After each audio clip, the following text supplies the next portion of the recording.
सरकार विरोधी प्रदर्शन थमने का नाम नहीं ले रहे हैं। ईरानी मीडिया रिपोर्ट के मुताबिक तेहरान में बीती रात प्रदर्शनकारियों ने करीब 25 मस्जिदों को आग के हवाले कर दिया। इतना ही नहीं, तेहरान के मेयर के हवाले से कहा गया है कि प्रदर्शनकारियों ने 26 बैंकों, 3 अस्पतालों और 10 सरकारी इमारतों को भी निशाना बनाया। इसके अलावा हिंसक भीड़ ने 48 फायर ब्रिगेड की गाड़ियां, 42 बसें और एम्बुलेंस के अलावा 24 अपार्टमेंट पर भी हमला किया। मीडिया रिपोर्ट के मुताबिक प्रदर्शन के दौरान अब तक 217 लोगों के मारे जाने की खबर है। 6 तस्वीरें आपके सामने। खामेनेई के खिलाफ ये प्रदर्शन, जगह जगह आगजनी, सरकारी इमारत में आग, तो वहीं आप तस्वीर देखिए, मस्जिद भी जली है। खामेनेई के खिलाफ नारेबाजी है, पुलिस की गाड़ी भी जलाई गई है।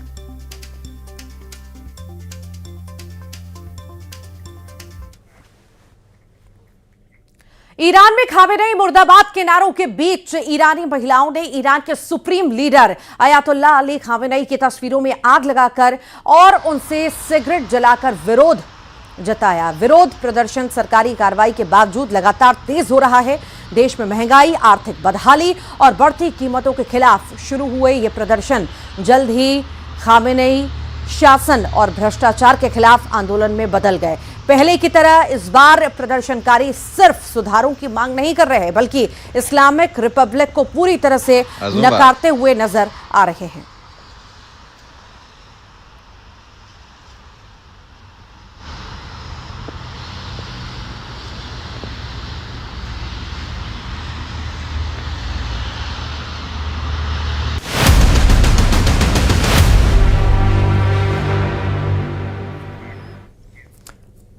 ईरान के लिए आज की रात काफी अहम है। अमेरिका में रह रहे रेजा पहलवी ने प्रदर्शनकारियों से कहा है कि सड़क पर डटे रहें, लेकिन ईरान के सर्वोच्च नेता अली खामेनेई के समर्थन में ऐसी भीड़ निकली है कि ट्रंप और नेतन्याहू का ऑपरेशन तेहरान फेल हो सकता है। इसी को लेकर ट्रंप ने अपनी 3 टारगेट साफ कर दिए हैं, जिसमें ईरान के बाद कौन होगा, पूरी दुनिया यही नाम जानना चाहती है।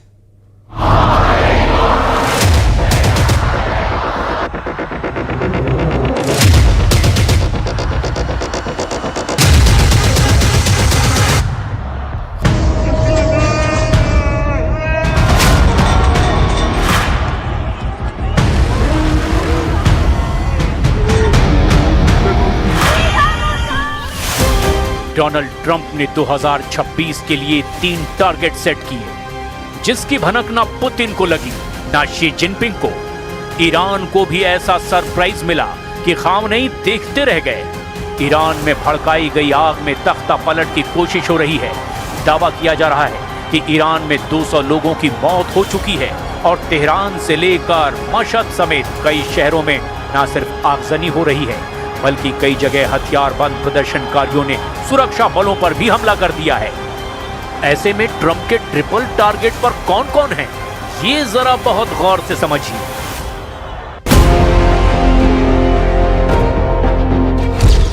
ट्रंप का पहला टारगेट वेनेजुएला, जो 2026 के पहले हफ्ते में ही ट्रंप ने हासिल कर लिया। ट्रंप का दूसरा टारगेट ग्रीनलैंड है, जिस पर वो बहुत जल्द एक्शन ले सकते हैं। ट्रंप का तीसरा टारगेट ईरान है, जहां प्रदर्शन की आग CIA और मोसाद ने लगाई है, ये खामेनेई का इल्जाम है।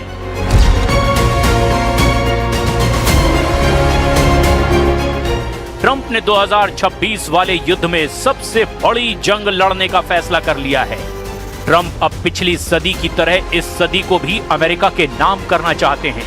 रूस और चीन को पीछे छोड़कर ट्रंप फिर से MAGA यानी मेक अमेरिका ग्रेट अगेन वाले फॉर्मूले पर अपनी फेरारी कार सुपरसोनिक रफ्तार से चलाना चाहते हैं। ट्रंप ने जो बारूदी मिशन वेनेजुएला में दिखाया, वो तो बस 2026 का ट्रेलर कहा जा रहा है। ट्रंप ने 2026 का सबसे बड़ा एजेंडा तय कर लिया है।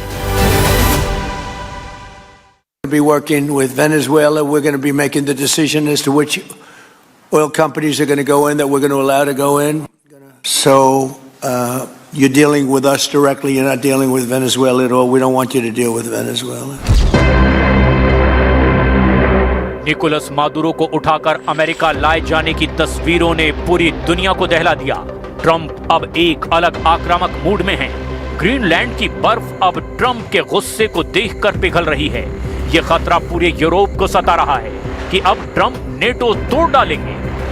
और तीसरा है ईरान, जहां प्रदर्शन की आग में ट्रंप तख्ता पलट वाली बिरयानी पकाना चाहते हैं और पूरे ईरान को वेनेजुएला की तरह ही कंट्रोल करना चाहते हैं। तेहरान से 40 किलोमीटर पश्चिम में यह है करज शहर का हाल। यहां दंगाइयों ने एक सरकारी इमारत को आग के हवाले कर दिया है। यानी ईरान में हो रहे प्रदर्शन का रूप वक्त के साथ साथ अब और भयानक होता जा रहा है। ईरान का आरोप है कि इस प्रदर्शन की चिंगारी अमेरिका और इजराइल ने लगाई है और ट्रंप के इशारे पर ही सब कुछ हो रहा है। ईरान के 2 और वीडियो देखिए। एक है तेहरान का सादाबाद इलाका, जहां प्रदर्शनकारियों ने पहले एक मस्जिद में आग लगाई और फिर वहां आसपास बहुत सी गाड़ियों को आग के हवाले कर दिया। यह सरकार के खिलाफ गुस्सा है जो अब हिंसक हो चुका है। वहीं दूसरा वीडियो तेहरान से 250 किलोमीटर दक्षिण पश्चिम के अराक शहर का है, जहां हजारों लोगों ने खामनेई के समर्थन में जुलूस निकाला है। यानी ईरान में दोनों तरह की तस्वीर देखने को मिल रही है। एक तरफ गुस्सा है और हिंसा है, तो दूसरी तरफ ईरान की मौजूदा सरकार का समर्थन भी है।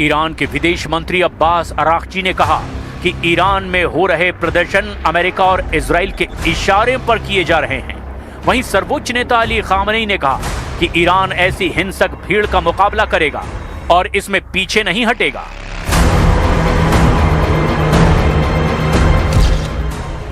इसमें कोई शक नहीं कि डोनाल्ड ट्रंप के जहन में इस वक्त सिर्फ और सिर्फ तेल चल रहा है।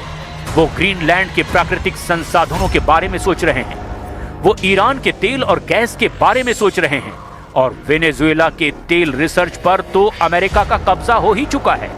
अब ट्रंप भी इसके बारे में खुल्लम खुल्ला ऐलान कर रहे हैं। तेल के खेल में डोनाल्ड ट्रंप के आंकड़े क्या हैं? इस पर उनके दावे देखकर तो अमेरिका के विरोधी हैरान हैं।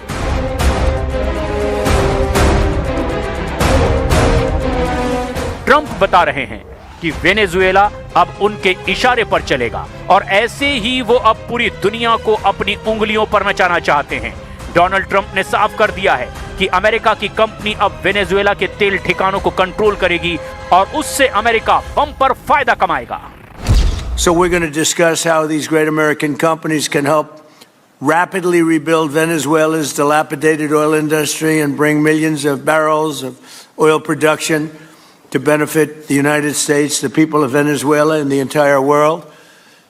And yesterday, the number is 30 million barrels. I can't even, is that a correct number? 30 million barrels. You hear that, Peter? Of oil was given to us by Venezuela. That's a lot of oil. It's about $4 billion worth, and it's on its way to the United States right now.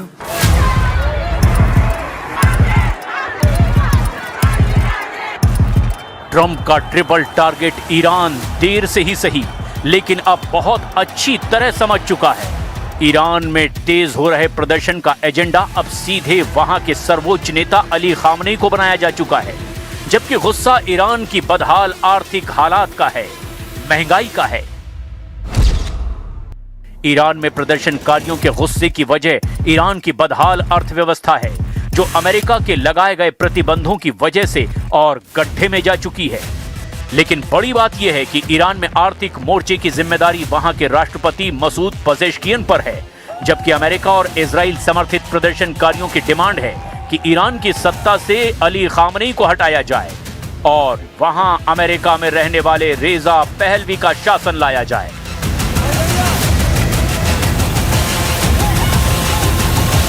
Iran में हो रहे हिंसक प्रदर्शन के खिलाफ अब Ali Khamenei ने बहुत सख्त आदेश जारी कर दिया है। ईरान में ऑर्डर दिया जा चुका है कि कोई भी सरकारी संपत्ति को नुकसान पहुंचाएगा तो उसके साथ ऐसी सख्ती से निपटा जाएगा कि पीढ़ियां याद रखेंगी। लेकिन बड़ा सवाल यह है कि डोनाल्ड ट्रंप और बेंजामिन नेतन्याहू की जोड़ी से ईरान टक्कर कैसे लेगा।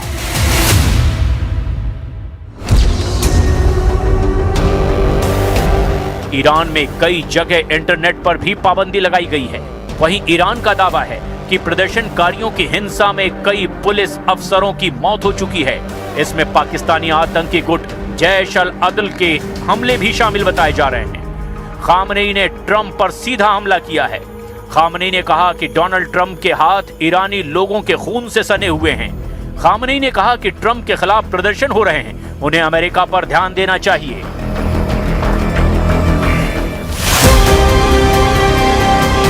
ईरान में तख्ता पलट के लिए उकसा रहे रेजा पहलवी को बड़ा झटका लगा है। ट्रंप ने पहलवी से मुलाकात करने से मना कर दिया। ट्रंप ने कहा कि अभी इसका वक्त नहीं आया है। हालांकि इसमें कोई शक नहीं कि रेजा पहलवी फिलहाल उस कैंप में हैं जिसे एंटी ईरान कैंप कहा जाता है। यही वजह है कि रेजा पहलवी लगातार ईरान के लोगों को प्रदर्शन तेज करने की नसीहत दे रहे हैं।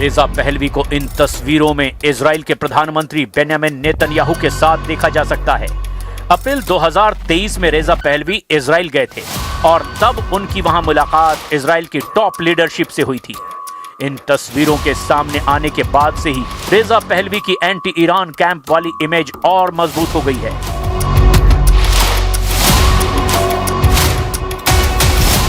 इस वक्त ईरान में आर्थिक बदहाली का बहाना लेकर प्रदर्शन का लेवल इस गहराई तक पहुंचाने की कोशिश है कि तख्ता पलट ही हो जाए।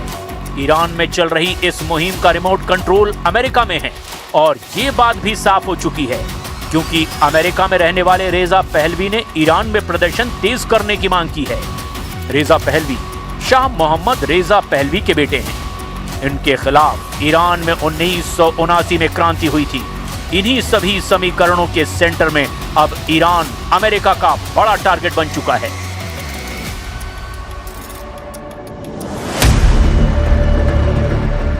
पच्चीस साल तक युद्ध और अमेरिका के 5 दुश्मन खत्म। सवाल यह है कि क्या 2026 में अमेरिका खत्म कर देगा अपना छठा और सबसे बड़ा दुश्मन?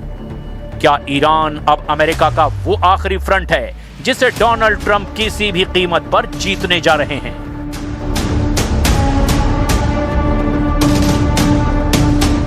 ट्रंप की तरफ से दावा किया जा रहा है कि ईरान के सर्वोच्च नेता अली खामनेई देश छोड़कर जाना चाहते हैं, तो वहीं खामनेई ने पलटवार करके बड़ा ऐलान कर दिया है कि तख्ता पलट तो डोनाल्ड ट्रंप का किया जाएगा।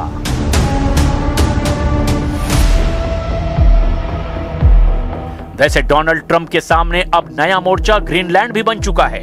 ग्रीनलैंड पर ट्रंप की निगाहें गड़ गई है और वो अब इसे किसी भी कीमत पर अमेरिका के नक्शे में मिलाना चाहते हैं। यानी जो इलाका डेनमार्क का हिस्सा है वो अब अमेरिका अपने कब्जे में लेना चाहता है। Right now, we are going to do something on Greenland, whether they like it or not, because if we don't do it, Russia or China will take over Greenland, and we're not going to have Russia or China as a neighbor. I would like to make a deal, the easy way, but if we don't do it the easy way, we're going to do it the hard way.